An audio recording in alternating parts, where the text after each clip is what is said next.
If you wonder where the other devotees are, Balaram had a family emergency he had to go tend to. And other devotees are visiting at Vaisheshika Prabhu's Vyas Puja.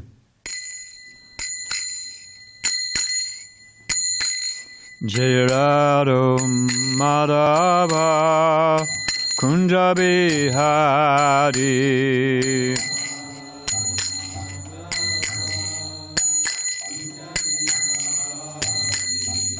Radha Madhava Kunja Bihari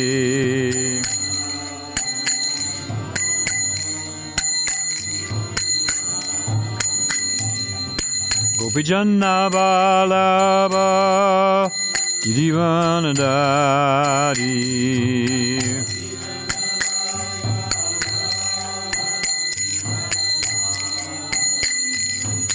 Gopijanna Balaba Girivanadari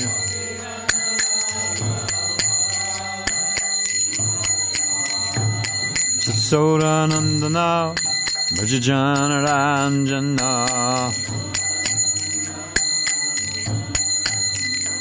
Jasodanandana Bhajajana Ranjana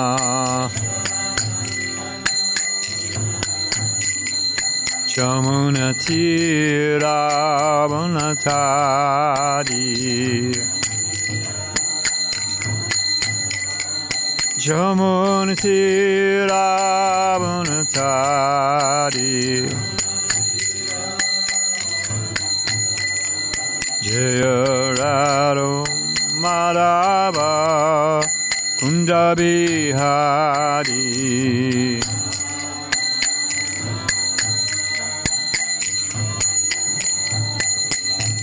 Gopijana Balaba Girivanadari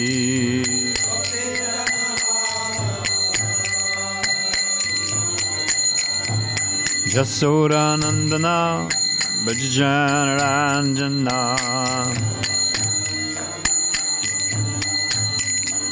Jamuna Tira Vanatari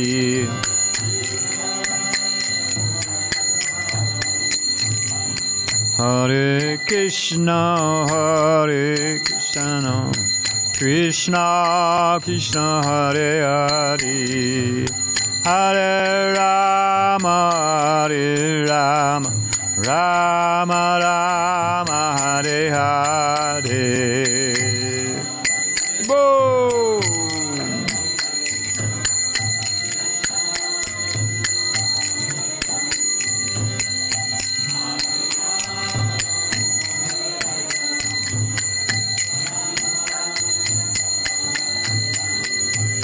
Hare Krishna, Krishna Krishna Hare Hare, Hare Rama, Rama Rama Hare Hare. Whoa!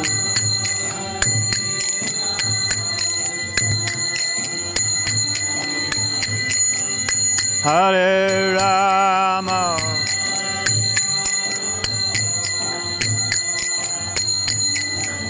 Jaya Radha Madhava Kunja Bihari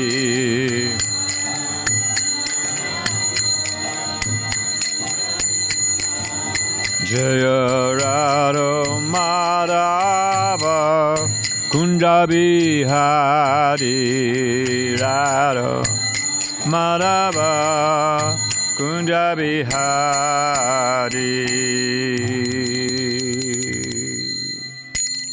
Jai Om Vishnupad Paramahansa Pariyajikacharya Sitata Shishman is divine grace of Vaisharan Bhakti Vedanta Swami Maharaj Srila Prabhupada Ki. ISKCON founder Charya Jagaguru Srila Prabhupada Ki. Ananta Kota Vaishnava Vrinda Ki. Namacharya Srila Haridas Thakur Ki. Prem Shri Gaho Shri Krishna Chaitanya Prabhu Nityananda Shri Dvaita Gadadhar Shiva Sari Gaur Bhakta Vrinda Ki.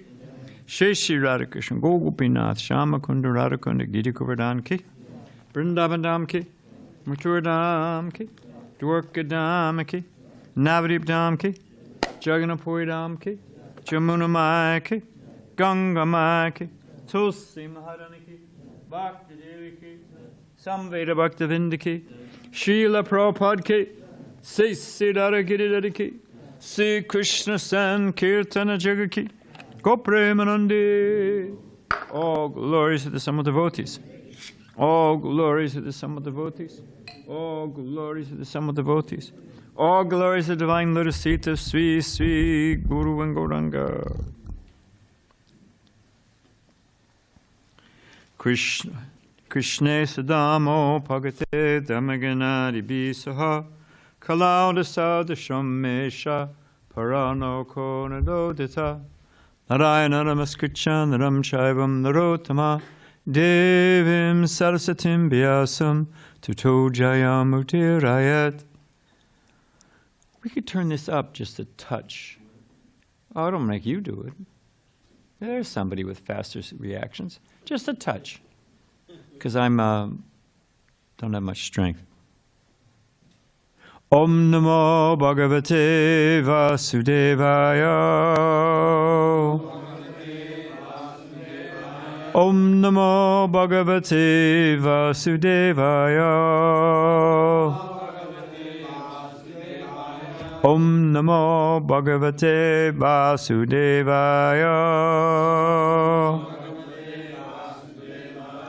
So we are on the 7th canto, 1st chapter. We are on text 25, which is good. Now, let's find that verse.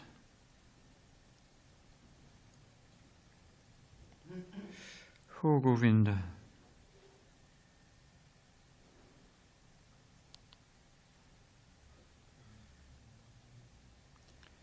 Hey Govinda, hey Gopal. This is Shukadeva Goswami is answering Maharaj Parikshit's questions. We are not believers in blind faith. Don't be dull-headed, as Prabhupada used to say.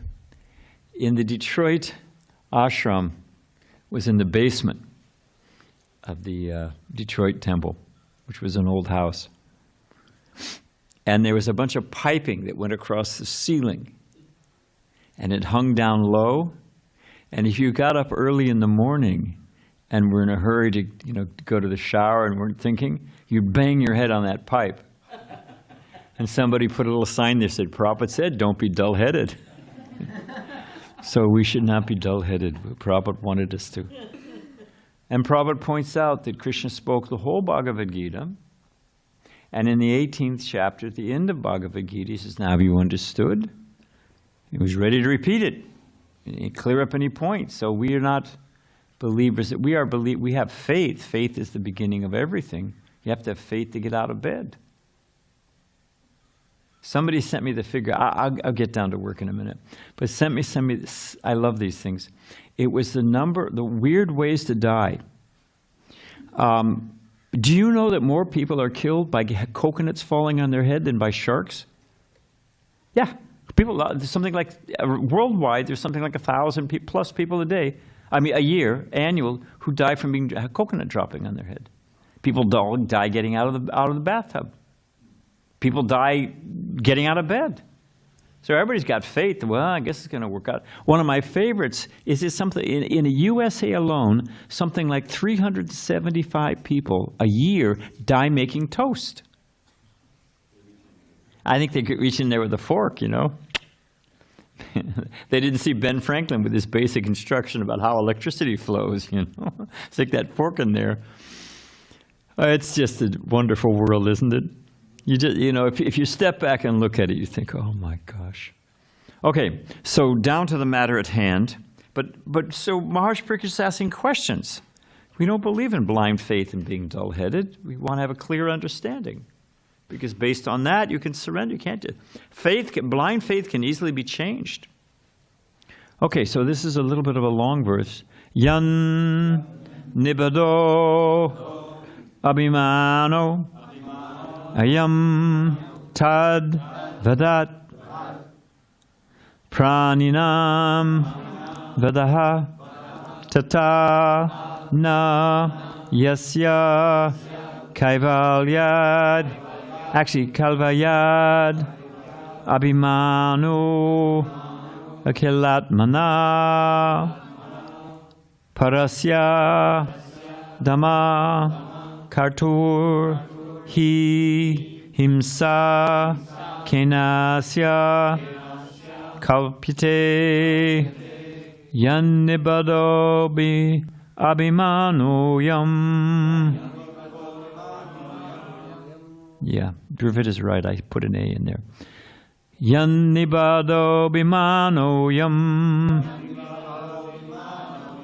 tadvadat praninam vadaha tatana yasya kaivalyad abhimano khilatmanaha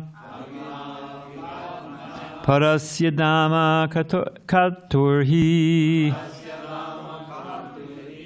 himsa kenasya kalpyate yannibado bimano yam tadvidat praninam vadaha tatana yasya kaivalyad abhimano kilyatmana parasya dhamma kartuhi himso kenasya kalpyate yannibado bimano yam tadvidat praninam vadaha tatana yasya kaivalyad abhimano kilatmanaha parasya dhamma kartuhi himsa kenasya kalpyate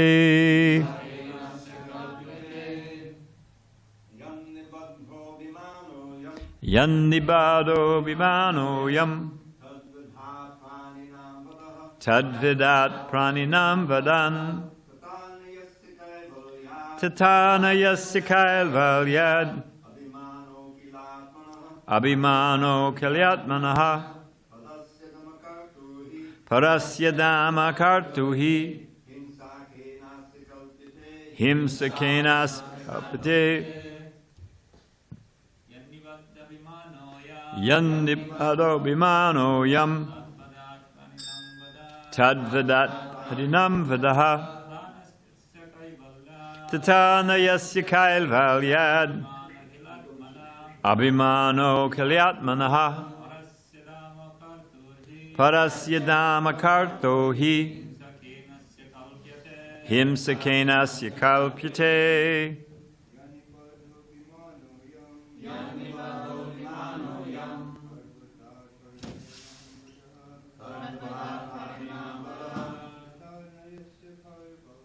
tatana yasya kaivalyad kalyanasa parasya dhamma kartuhi himsa kenasya kalpyate. Vaishnavis yannibado bimano yam tadvadat praninam vadaha tatana yasya kaivalyad abhimano kilyatmanaha parasya dhamma kartuhi himsa kenasya kalpyate. All right. Yan, in which nibada, bound, abhimana, false conception, ayam, this, tat, or that body, Oh, right. Vedat, from the annihilation of praninam, of the living beings. Veda, annihilation. Tata, similarly. Na, not. Yasya, of whom? Kaivalyat, because of being absolute, one without a second. Abhimana, false conception. I wonder what the root with Radharani's husband for Leela, his name is Abhimanu. And here it's false conception. I bet there's some connection there. We have to find out what it means. I'll ask Shivaram Maharaj. Akhilatmana, of the super soul of all living entities. Parasya, the Supreme Personality of Godhead. Dhammakartu, the Supreme Controller. He, certainly. Himsa, harm. Kena, how. Asya, his. Kalpyate, is performed. Because of the bodily conception of life, the conditioned soul thinks that when the body is annihilated, the living being is annihilated. Prabhupada was always shocked by Professor Kotovsky, one of the top Sanskrit scholars in the University of Moscow, the best university in the USSR at the time, who said, Swamiji, after death it is all finished. Abhiman is considered the shadow of Krishna, so it's probably false. That's what I'm thinking, false conception is shadow. Yeah, that's what I'm thinking. Thank you, Ram. Very good. Lord Vishnu, the Supreme Controller, Supreme Personality of Godhead, is the Supreme Controller, the super soul of all living entities. Because he has no material body, he has no false conception of I and mine. It is therefore incorrect to think that he feels pleasure or pain when blasphemed or offered prayers. This is impossible for him. Thus he has no enemy and he has no friend. When he chastises the demons, it's for their good. And when he accepts the prayers of the devotees, it is for their good. He is affected neither by prayers or by blasphemy. For time's sake, I'm just going to carry on. Purport. Because of being covered by the material bodies, the conditioned souls, including even greatly learned scholars and falsely educated professors, I'm sure he's thinking about Kotovsky, all think that as soon as the body is finished, everything is finished. This is due to their bodily conception of life. Krishna has no such bodily conception, nor is his body different from himself. Therefore, since Krishna has no material conception of life, how can he be affected by material prayers or accusations? Krishna's body is described herewith as Kaivalya, non-different from himself. Since everyone has a material body, a material bodily conception of life, if Krishna has such a conception, what would be the difference between Krishna and the conditioned souls? Krishna's instruction in Bhagavad Gita are instructed as final, because he does not possess a material body.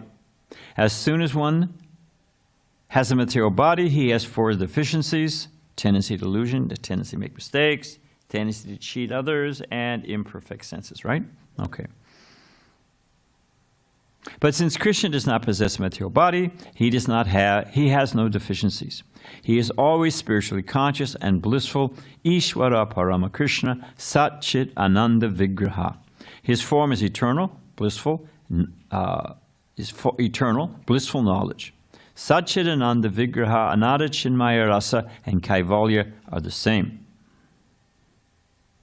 Meaning that oneness is that his body is full of knowledge, bliss, and rasa, happiness.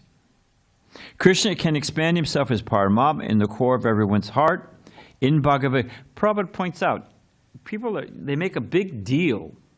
Oh, Krishna married 16,108 wives. Actually, he did it to give protection to those princesses who could not go home. They'd been captured by another man, and had they been violated by him, therefore no one would touch those girls. Their life was ruined. And to give them shelter, Krishna accepted them. But what 16? But they pray to God, and they pray in their mind. They're accepting that God has expanded into every living entity's heart. I mean, what's the human population? 7 billion? Are they up to 7 billion? Is it 8 now? China and India, they're doing their part. So 7 billion? Isn't it 8 billion? So they accept that Krishna can expand into the heart of 8 billion living entities. I mean, those who are theists, they're praying to God. They're thinking, oh God, in their mind they're thinking. So are they just mindless, muttering something that no one can hear for their own whatever, self-delusion? No, they're thinking, if they're theists, that God can hear them, that he's expanded and within everyone's heart, right? If you're a theist, you with me, Amoga? 8 billion. Then why are they trifling over expanding into 16,108? If you can expand into 8 billion people's hearts, what is it to come out of the heart and be Krishna? To save those nice Vaishnavis. Anyways, they don't think. One man was saying, this is all brainwashing. This is in Detroit. Western guy. Prabhupada said, if the brain is dirty, shouldn't you wash it? Prabhupada said, actually, get a brain, and then we'll wash it. The man said, I have a brain. Prabhupada said, if you have a brain, it's cow dung. Prabhupada, afterwards, when the man left, Prabhupada said, and the man, it's a whole nice story some other day, but when the man left, Prabhupada said, I can say this, you cannot. Prabhupada said, this is a special dispensation for old men and little children. They can go anywhere and say anything. Actually, people could sense that Prabhupada actually cared about it. I saw Prabhupada get so heavy with people. But, you know, I'd lose my teeth. I'd be, you know, be punched silly. But Prabhupada could do it because people could sense this man actually is trying to help me. Often you could see that they could sense that, because it was true. All right, did we finish the purport? No. We were at Krishna can expand himself in the Paramatma as in the core of everyone's heart. In Bhagavad Gita 13:13, this is confirmed. Shaitagyam chapimam vidhi samashetreshu bharataha. The Lord is the Paramatma, the Atma or Supersoul of all individual souls.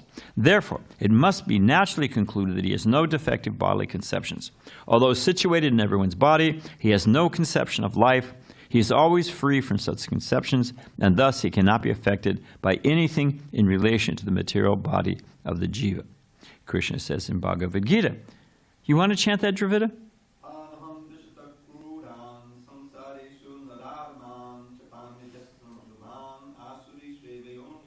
There are those who are envious and mischievous, who are the lowest among men, are cast by me into the ocean of material existence into various demonic species of life. End quote. Wherever the Lord punishes persons like demons, however, such punishment is meant for the good of the conditioned soul. The conditioned souls, being envious of the Supreme Personality of God, may accuse him, saying God is bad, God is a thief, and so on. He's lusty, dances with 16,108 gopis. We'll get into that in a minute. But Krishna, being kind to all living entities, does not consider such accusations. Instead, you know, with a kid, did you ever throw a tantrum? Prabhupada said he used to fight with his mother sometimes. Prabhupada said his father was very, very gentle. And his mother was kind of fiery. And Prabhupada was fiery, Prabhupada. And he would get in an argument. Whenever someone, your uncle gives you $5 for your birthday, at least that inflation rate, I don't know what it is now. So every now and then someone would, gives a small child some money. So Prabhupada would give the money to his mother, keep his money. His little nest egg, whatever, And Prabhupada was saving. You know why Prabhupada was saving? He was saving his money to take a train to Vrindavan. And Prabhupada saw how in Calcutta, in the streetcars, they've electric streetcar, it's got the car and it's got the tram, trolley. Tram, or whatever you call it. Tram, trolley, streetcar. We're all in the same league here. So here's the cart, here's the wire, and it's running on electricity, right? Prabhupada thought that if he stood on the railings with a stick long enough and touched the wires, he could go to Vrindavan. And Prabhupada had all kinds of plans, where he was going to go as a kid. But if he fought with his mother, sometimes he would get in an argument. I used to get mad at my mother and say, no, I don't love you anymore. I'm going to run away. So, all kinds of things kids say. So Prabhupada would say, give me my money back. He would take his money back from his mother. So, the living entity may, leer on the moor, cursing God. It's not an uncommon event. So someone say Krishna is bad, Krishna is a thief, Krishna is this, Krishna is that. But Krishna, being kind to all living entities, does not consider such accusations. Instead, he takes account of the conditioned soul chanting Krishna, Krishna so many times. He just hears Krishna. He sometimes punishes such demons for one life by putting them in a lower species. But then when they've stopped accusing him, they are liberated in the next life because of chanting Krishna's name constantly. Blaspheming the Supreme Personality of Godhead or his devotee is not at all good for the conditioned soul. But Krishna, being very kind, punishes the conditioned soul in one life for such sinful activities, and then takes him back to Godhead, back home, back to Godhead. The vivid example for this is Vritrasura, which we just finished reading. That's the point. Is Vritrasura, who formerly was Ketu Maharaj, a great devotee. Because he derided Lord Shiva, the foremost of devotees, Vaishnava Aparat, he had to accept the body of a demon called Vritra. But then he was taken back to Godhead. Thus, when Krishna punishes a demon or conditioned soul, he stops the soul's habit of blaspheming him, and when the soul becomes completely pure, the Lord takes him back to Godhead. Om Gyanate Marandasya Gyana Gyana Salakaya Chakshushim Militan Gina Tasmane Shri Gurave Namaha.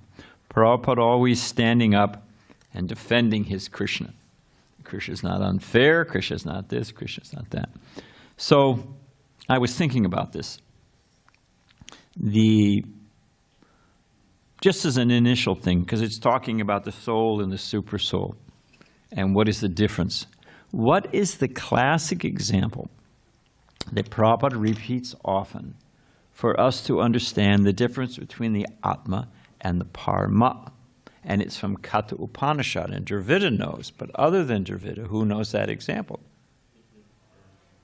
Who said bird? Yeah. And what is the example?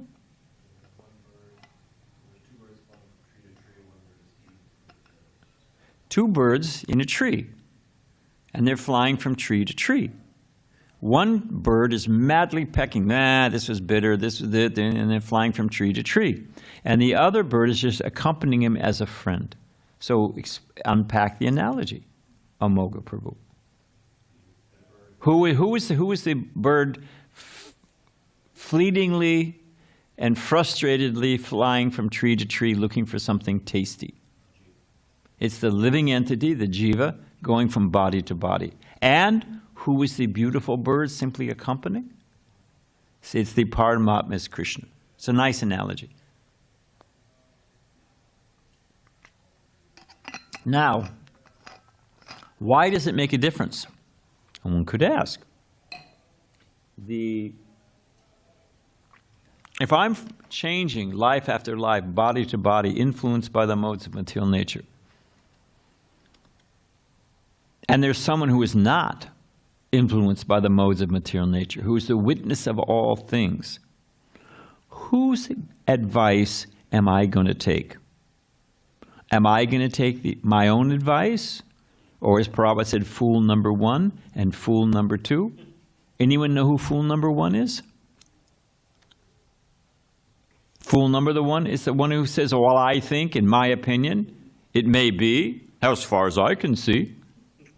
Which Prabhupada always pointed out, that's my point, how far can you see? So are we going to listen to that person? So that's fool number one. Who's fool number two? The one who laps it up. Because, all righty, sounds good to me. And off they march. And what does Prabhupada like? And Jesus was a fantastic preacher. What is the example? If a blind man leads a blind man, both fall into the ditch. It's as simple as that. When Jesus says, I'm the only way, because he was the only one telling the truth. Doesn't mean that everybody else who speaks the truth doesn't exist. It's just such foolishness. I'm sorry, what slipped out. So the point is, one of the reasons Prabhupada is making this differentiation between the two birds in the tree, the soul and the super soul, is that as Prabhupada points out, and he's talking about European football, soccer, he says we are being kicked like a football. You watch, I mean, how many goals? Sometimes they play a whole game and they don't make a single goal. Yeah, isn't it? Yeah, yeah. You can have them have a penalty kickoff to decide the game or whatever they do. All of this is watching that ball zing, zing, zing, zing, zing. You get stiff neck watching the thing go back and forth. So that's all we're doing is being kicked back and forth and body after up and down, this desire, that desire. Or are we going to listen to that bewildered, befuddled, bushwhacked, ambushed, and bush-leagued living entity? Are we going to listen to the supersoul who's peaceful and transcendent and knows all time, space, circumstances? Who are we going to listen to? So that's one of the points Prabhupada's making here. Now, if we step back, why is Maharaj Parikshit asking these questions? Because if we look at it, I mean, Krishna's responding to the prayers of the demigods. So is Krishna playing favorites? Sure seems like it. And this is one of the main reasons thoughtful people become an atheist. Yes, I said it. Not that everybody who's an atheist is an idiot. Prabhupada points out that there's insincere impersonalists and sincere impersonalists. Who can give an example of sincere, from the Bhagavatam, from our Vaishnav, I don't want to make it too easy. Who can give an example of sincere impersonalists who became personalists? Oh, you got one already. We'll give you another. 4 Kumaras.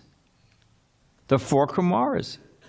So you can, Prabhupada says jnana yoga by speculation, and Prabhupada says Socrates speculated up to the point of an impersonal jnani, that he could understand Brahman. I'm not this body, and there's an eternal truth that's sustaining all things. And a lot of those really sharp speculators, I mean, you get some really, there are some good philosophers. There's a lot of rubbish that can't find their way out of a phone booth with a Boy Scout. But there are some good ones. And they'll speculate up to the point of Brahman. Now, that is the crux of the thing. When they hear the answer about, it's like a number line. You know, there's negative numbers and you come to 0. Okay, they can figure out 0. They can figure out all the things that are wrong and come to the point of Brahman. But when they hear about what's transcendental, the positive spiritual aspect of things, do they accept it? 4 Kumaras immediately accepted. What is the smell? We're beyond all material smells, and we're smelling Tulsi and the incense offered to the Lord, and we're attracted. Well, this must be a different kind of smell. Must be a spirit. Oh, wait a minute. Beyond 0, negative to 0, there's a whole positive sensual experience. There's the spiritual world. Good morning, Mataji. The Sankirtan devotee, she packs up all the stacks of books for the devotees, the Shabda Rishi sets. So,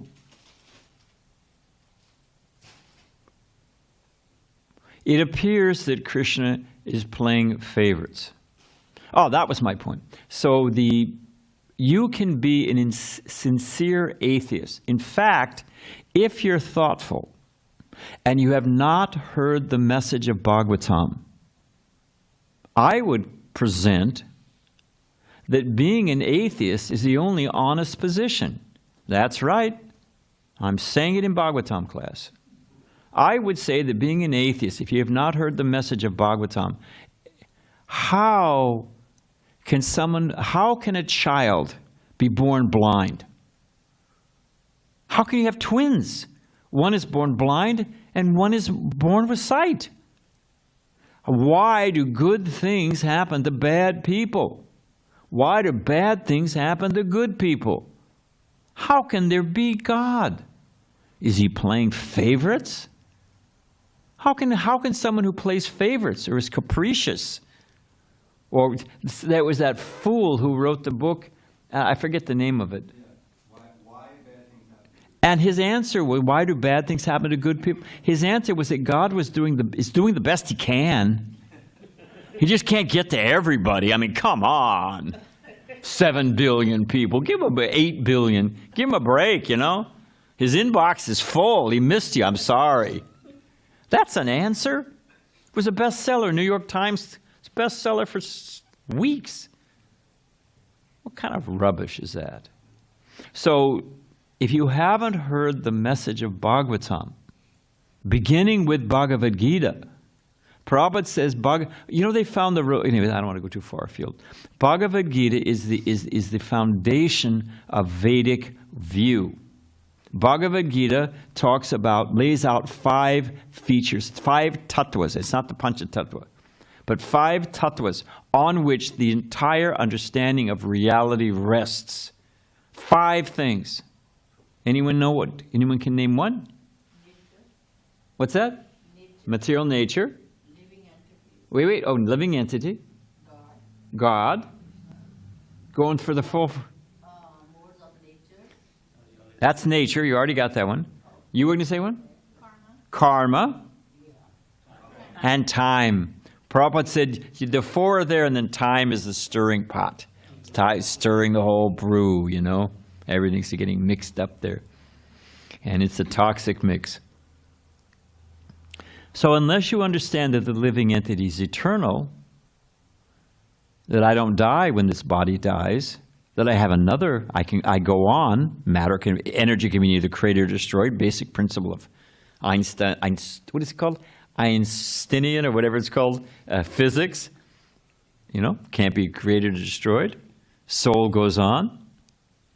And what determines where the soul goes depends on karma. And if you understand karma, then you can understand the magic silo example. I won't go into it. Radhanath Maharaj's magic silo. You see corn going in, you turn it out, and wheat's coming out. Oh, it's a magic silo? No. What you put in earlier is coming. Jesus, as you sow, so shall you reap. As soon as you understand karma, and that each life is a lesson, and behind the thing is this, we are playing checkers, while God is a grand master at chess. A grand master at chess, you make your first move, they've already figured 5 ways to defeat you. They already know where you're going to go. You're going to make, okay, you can do this move or that move or this move, and they're knitting. They're listening. They're thinking about something else. They already know where the whole thing's going to go and where you're going to go. You're dealing with Krishna. So once again, and what's the time? Oh, okay, we got to speed up here. So people are, why me? Where's God? How can this happen?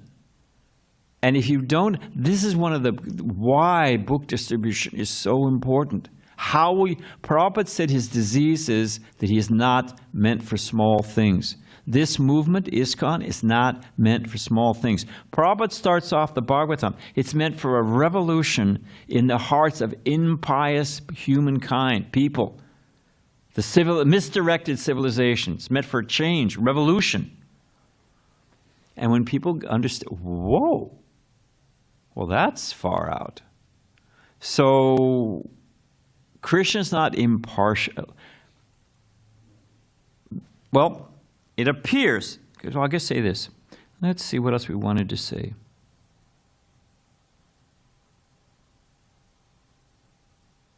Okay, because I want to tell that Radhanath Maharaj story.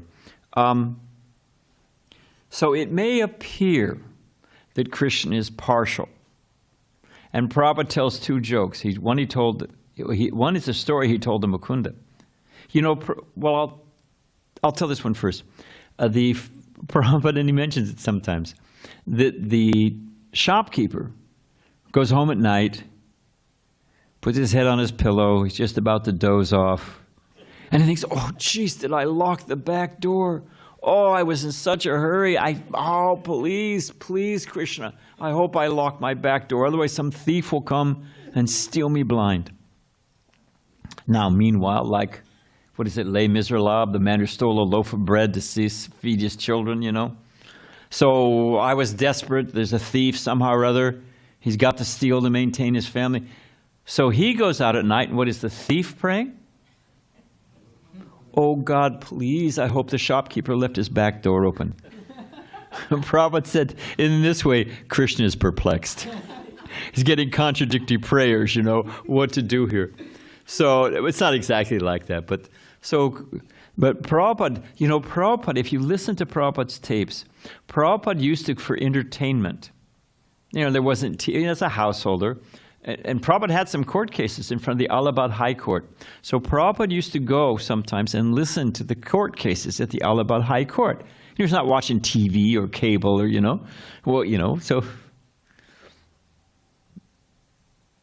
So I was thinking something else, which, some other time. So Prabhupada, he often quotes far out things he saw in the Allahabad High Court. You listen to it from now on. When you listen to Prabhupada's tape, every now and he'll give you an example, and it's from when he used to go listen to the Allahabad High Court. So this particular one, there was a man who was on trial for murder, and his parents had been killed. It doesn't say how, but his parents had died, and his aunt had raised him, and she spoiled him rotten because he never, the poor boy lost his parents. And when he'd fight with the other boys and steal somebody's bicycle, she'd just buy him another bicycle. When he would do, all right, I'll find you. You fight with everyone at this school. Well, we'll put you in a private school. And because she pampered him, well, here's the story. So, the aunt who had adopted this parentless child and pampered him with all of her love and heart, turned bad. And eventually killed somebody. And he was on trial for murder, Allahabad High Court. And he was pronounced to die, hanged by the neck. So he asked the judge said, do you have anything to say for yourself? And the man said, I'd like to speak to my aunt. And everyone was thinking, this hardened criminal, at least in his last words, he's going to thank his long-suffering, loving aunt. He's going to say thank you. Oh, there's some redemption in this man's coal-like black heart. So the aunt came forward, and he said, no, come closer, come closer. I want to whisper in your ear. So she leaned forward. He bit her ear. What? I don't. It's from Mike Tyson, not for others. But anyway, he bit her ear. That's how Prabhupada tells it. He bit her ear. Why? He says, because of you, you never trained me. You never taught me right and wrong. You never disciplined me. And therefore I wound up like this. So, it's an extreme example given by Srila Prabhupada. But Krishna's training, teaching, he's honing, he's carving from within the heart. That's what's happening. So who we listen to? We can listen to our mind, our senses. Are we going to listen to the other bird, the super soul, who's beyond all these things? What are we going to do? I think it's a great idea. My mother used to say when she was raising us, we'd say, hey, watch this. Every parent knows when the kid's on the swing set or skateboarding or says, hey, watch this. You think, oh, my God, there's a trip to the first aid department. The kid. So we do so many foolish things, think it's a great idea. Okay, so now, having argued long and hard about how Krishna does not play favorites, how whatever appears to be good or bad is Krishna's, what Prabhupada calls it, the beneficial hand of the therapeutic all-good Lord. That's what's happening. Okay? And Krishna doesn't play favorites. You're all convinced? Aha! But Krishna is known as Lord of the opposites. We'll end on this. He's known as Lord of the opposites. And the principle of Achinta Beta Tattva, which means not just simultaneously, Achinta Beta Tattva. Inconceivably, simultaneously one and different. And this runs throughout Vaishnava philosophy, this principle. So, having just argued how Krishna is not partial to anyone, and yet Manmana bhavamad bhakto manyajimam namaskuru. Krishna is particularly dear to his devotees. Krishna is, although he's impartial, he's particularly partial to his devotees. Now, how to square this in a few seconds. Krishna still remains, he is simultaneously partial and impartial, inconceivably. And why is he simultaneously partial to his devotees and impartial? Because the door is open to everyone. Yeyatam mam prapadyante. Not only is he open to everyone, he says in the Gita, and Prabhupada said, you surrender to me, I reciprocate. Yeyatam mam prapadyante. As they surrender, I reciprocate. Prabhupada said, no, it's not a one-to-one ratio. You take one step, and Krishna takes 10 to you.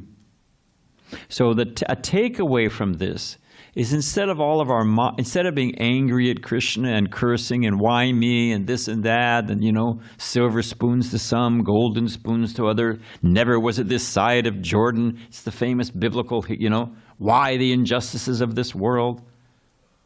Well, here we understand it's the therapeutic benefit, what is it? The therapeutic hand, the beneficial therapeutic hand of the all-merciful Lord. And who are we going to listen to? Our angry mind? Or are we going to listen to Krishna, who's the super soul and knows all things? And we should understand what is that nature of Krishna? He is all-merciful to everyone, and he opens the door. They take one step towards Krishna, and Krishna will take 10 to you.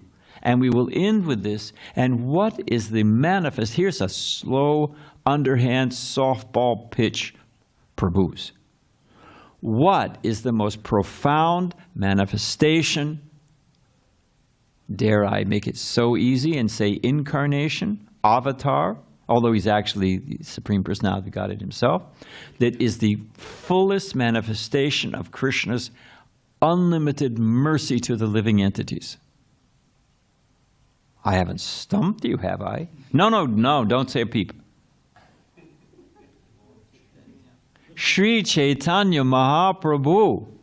And even then, Mahaprabhu comes as Nityananda. So we got a great deal. Just get on board. Okay, so we'll end there. I promised I would tell Radhanath Maharaj's story, which I'll be quick. I heard him tell this personally. Some years ago, there's a Muslim terrorist group called the Lakhani group. I forget what they're called, but they're horrible. And they snuck into the Taj Hotel in in Bombay, Mumbai, which I don't know what it is now, but it was all full of foreign tourists. It's one of the best. It's a 5-star hotel. So they raided it because it's all full of the correspondents and foreign diplomats, and that's where they stay at the Taj Hotel. And they went inside and took. Now in the news stories, the story you get is that the Black Tigers, which are like the special ops of the Indian Army, went in there and got them out quickly. But it was not quick. Those guys were in there for a couple days. And what they had the blueprints. They got the blueprints of the Taj, whatever it's called, the Taj Hotel. And they were sneaking around. So they'd get the brave soldiers, the Indian soldiers that went in there and got them cornered. They'd throw a bunch of smoke bombs, machine gun, and they'd slip away to another part of the hotel. And these guys had to go in there and search them out. Now, Radhanath Maharaj talked to the chief in charge of those Black Tigers who went inside the Taj to get rid of them. His sister was a devotee, the head of that special forces. He had to go in there and get them with his team. And he explained the whole thing. They were in there for 3 days. They were trying to suss these guys out. And they finally got them captured in the ballroom. And the ballroom has a mezzanine, a balcony, half balcony, or whatever. And so they got them cornered. But they threw all these smoke bombs, and they just started machine gunning the terrorists. And the guy said he couldn't see left, he couldn't see right. He didn't, and he could hear his compatriots, his fellow soldiers being hit. He told Radhanath something shot. Sounds like a bullet going into a watermelon. That's what you can imagine. He could hear it, and people dying, and And he was going this way, going that way, but he realized, I have no idea where I am. I have no idea where the exit is. He just stopped. And he thought that his sister, a few days earlier, had put the Nishringa prayers on his phone as a ringtone. And he thought, this is it. I cannot save myself. And he just opened his phone, you know, smoke, people dying, bullets all around him. And he turned on the Nrsimha ringtone and said, let me go, remembering Krishna. Smoke gradually cleared. Terrorists had slipped off to another part of the thing. You know where he was dashing this way, that way, and he said, well, I'll just stop. You know where he stopped? Right in front of a column, in front of a big pillar. So just as Krishna came out of a pillar to save Prahlad, he put a pillar in front of this guy to save him. And so, I mean, it was a life-changing event. He's now initiated by Radhanath Maharaj. And you know what his name is? Nrsimhananda. That's his initiated name.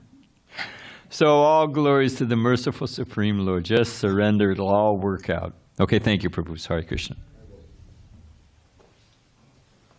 And right on time. Not bad, huh? It could happen.